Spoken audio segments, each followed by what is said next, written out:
taškas, kuris nešpitas užtaktas kitam etape. Sunkiau užduotis? Nemanau, kad patys sunkiausia, aišku, kanadiečiams ir kitas taškas bus auksinis. Mes ir su komanda tą patį kalbėjom, kad iškovojom prieš Korėją tą tašką, bet jis nieko nelėmė. Mes patekėm į kitą etapą, dabar reikia prisirinkti taškų, kadangi mūsų laukia kitame etape kitos komandos Serbija, Amerikos komanda, tai šitas taškas man labai paverstų.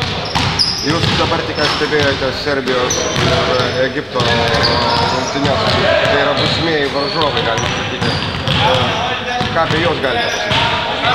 Na, Egiptas yra šioks toks šito turnyro netikėtumas, nes visi galvojo, kad pateks Kinija į kitą etapą, Azijos čempionė.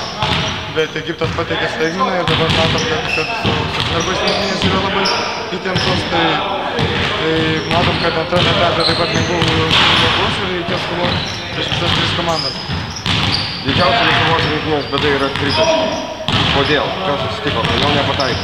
Na, mes tą patį, kai kalbam, trūksta šiek tiek mums ir šviežumo, trūksta ir pataikymų, gal visą tai gal lems mūsų gerėjantį po truputį formą, nes tikimės, kad pirmos rungtynės man buvo blogiausios ir kad po jų seks tik tai geresnis ir geresnis. Dar momentą. Norite skirti, kad šiandien darant parkeną nebėgti? Nu, jo dar yra klaustukas iki pat rungtynių pradžios.